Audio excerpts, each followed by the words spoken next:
Student, প্রণতি academy চ্যানেলে তোমাদের সকলকে স্বাগত জানাই। এখন আমি একটি গুরুত্বপূর্ণ টপিকস সংস্কৃতর আলোচনা করব। তোমরা মনোযোগ সহকারে শেষ পর্যন্ত দেখবে। এটা আমার নতুন চ্যানেল এবং এটি প্রথম চ্যানেল, অবশ্যই আমার পরিবারের সদস্য হবে আমি আশা করব। তো চলো ভিডিওটি দেখো। গল্পটি হলো পূর্ম হংসোদয় কথা। এখানে পূর্ম বানানটি ভুল আছে, এখানে কয়ে দীর্ঘৌকার হবে।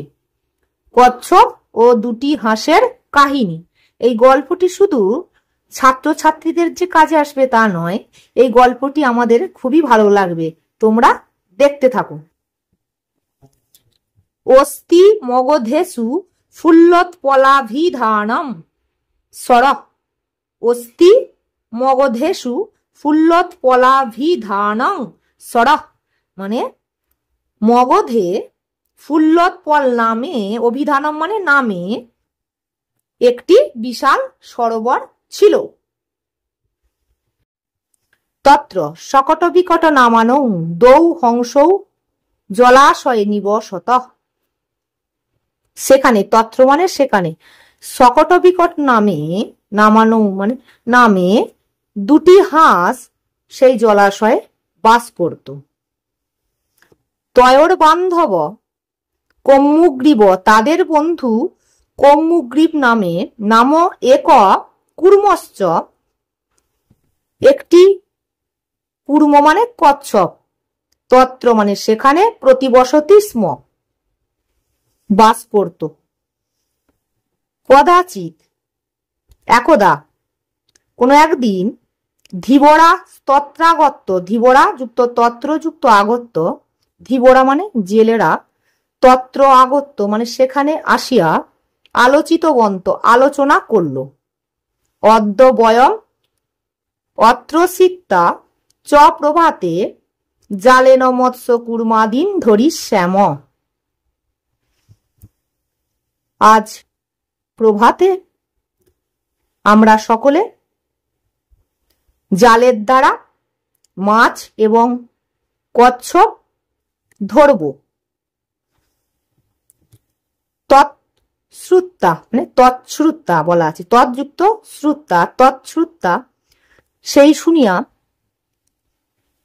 পূর্ম হংসোদয় সকাশম আগত্য, কচ্ছপটি হাঁস দুটির সকাশম মানে নিকটে, আগত্য মানে আসিয়া, অকথয়ত বলল, শ্রুহিদৌ বন্ধুদ্বয় যুবম ধীবরালাপং শ্রুতবন্তৌ, তোমরা ধীবরদের আলোচনা শুনলে তো। অধুনা বয়ম কিং করিষ্যাম, এখন আমাদের কি করা উচিত, ভবিষ্যৎকালে আছে। তৎশ্রুতা হংসৌ অবদতাম, তাহা শুনিয়া হাঁস দুটি বলল, জলাশয়ান্তরং গমনমেব শ্রেয়, অন্য জলাশয়ে যাওয়াই শ্রেয় অর্থাৎ ভালো হবে। কিন্তু কেন প্রকারেণ তত্র গমিষ্যসি, কিন্তু কোন উপায়ে সেখানে আমরা যাব, এটা কোয়েশ্চেন চিহ্ন আছে। পূর্ম আহ, কচ্ছপটি বলল, যুবাভ্যাং চঞ্চুধৃতং কাষ্ঠখণ্ডল মেকম অবলম্ব আকাশ পথেন অহং সুখেন গমিষ্যামি, তোমাদের ঠোঁটের দ্বারা ধরা একটি কাঠকে অবলম্বন করে আকাশপথে আমি সুখেই গমন করতে পারব। হংসা বাহাতু, হাঁস দুটি বলল, তব প্রস্তাব আবাভ্যাং ন রোচতে, তোমার প্রস্তাবটি আমাদের গ্রহণযোগ্য হচ্ছে না, মানে তোমার প্রস্তাবে আমরা রাজি হচ্ছি না। যদা আবাং তাং গগন পথেন নেশাব তদা তাং দৃষ্টা গোপালকা বহুনি বাক্যানি কথয়িষ্যন্তি। তাহলে মানেটা কি হলো,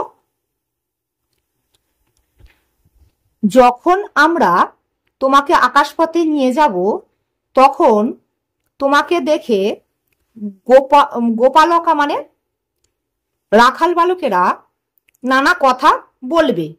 তৎশ্রুতা, তৎযুক্ত শ্রুতা, তৎশ্রুতা মানে তাহা শুনিয়া যদি উত্তরং দাস্যসি, যদি উত্তর দাও, তর্হি তব মৃত্যুরেব ভবিষ্যতি, তাহলে তোমার মৃত্যু অবশ্যম্ভাবী হবে।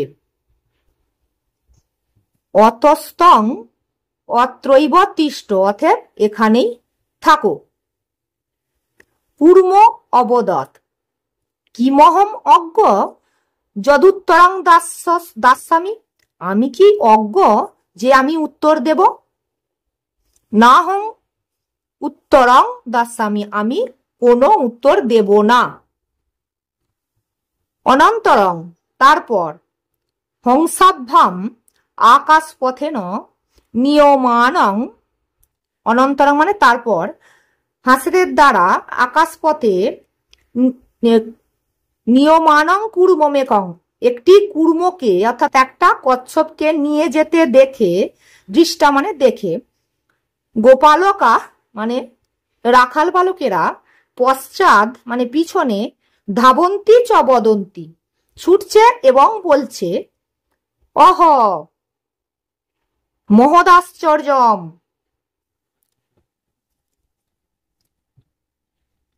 আরে কি আশ্চর্য, যদি কুর্ম পততি, যদি কচ্ছপটি পড়ে, তর্হি বয়ম অত্রৈব, বয়ম যুক্ত অত্রৈব, তাহলে আমরা এখানে সরোবর তীরে তং পক্তা খাদিস শ্যাম, তাহলে আমরা এখানে এই সরোবরের তীরে তাকে মানে অর্থাৎ কচ্ছপটিকে পক্তা মানে রান্না করে, খাদিস শ্যাম মানে খাবো। গোপালকানাং কর্কশ বাক্যং শ্রুত্বা, রাখাল বালকদের কর্কশ বাক্য অর্থাৎ রাখাল বালকদের রূঢ় বাক্য শুনিয়া, কর্কশ বাক্যং শ্রুত্বা মানে শুনিয়া, কুপিত কুর্ম মানে রাগান্বিত কচ্ছপটি আহ মানে বলল। তাহলে গোপালকানাং কর্কশ বাক্যং শ্রুত্বা, রাখাল বালকদের রূঢ় বাক্য শুনিয়া রাগান্বিত কচ্ছপটি বলল, জুয়ং ভস্যং খাদিস্যত, তোরা ছাই খা, ইতি মানে এইরূপ বলল। মুহূর্তে ন মানে সঙ্গে সঙ্গে, স কুর্ম সেই কচ্ছপটি, কাষ্ঠাত ভ্রষ্ট কাষ্ঠখণ্ড হইতে, ভ্রষ্ট হয়ে মানে চ্যুত হয়ে, ভূমৌ নিপতিত মাটিতে পড়ে গেল। ঠোঁটে করে ধরেছিল, যেই কথা বলতে গেল ঠোঁটটা খুলে গেল, অমনি মাটিতে ধপাস করে পড়ে গেল। গোপালকাশ্চ সানন্দং, রাখাল বালকেরা সানন্দং মানে আনন্দের সহিত, কুর্মং নিত্যা কচ্ছপটিকে নিয়ে, পক্তা মানে রান্না করে, চ খাদিতবন্ত নিয়ে গেল এবং রান্না করে খেয়ে ফেলল। এখানে একটি নীতিকথা আছে, নীতিকথাটি যদিও এখানে দেয়া নেই, তো তোমাদেরকে বলে রাখি, শোনো, যে সুহৃদানাং হিত কামানাং যো বাক্যং ন অভিনন্দন্তি স কুর্ম ইব দুর্বুদ্ধি কাষ্ঠাদ ভষ্ট বিনশ্বতি। সুহৃদ অর্থাৎ ভালো ব্যক্তিদের, হিতকামনাং মানে ভালোর জন্য বা ভালো কাজের জন্য বলা উপদেশ যে ব্যক্তি অবমাননা করে, অর্থাৎ সুহৃদ ব্যক্তির ভালো উপদেশ, সুহৃদ ব্যক্তির ভালো উপদেশ যে না মান্য করে, সে কচ্ছপের মতোই বিনাশপ্রাপ্ত হয়। গল্পটি থেকে এই নীতি শিক্ষাটি পাওয়া গেল। এটি আমাদের ব্যবহারিক জীবনে অনেক কাজে আসতে পারে। ভিডিওটি ভালো লাগলে একটা লাইক করবে, বন্ধুদের মাঝে শেয়ার করবে এবং সর্বোপরি সাবস্ক্রাইব করে পাশে থাকা বেল আইকনটি প্রেস করে রাখবে। Thank you so much for watching this video.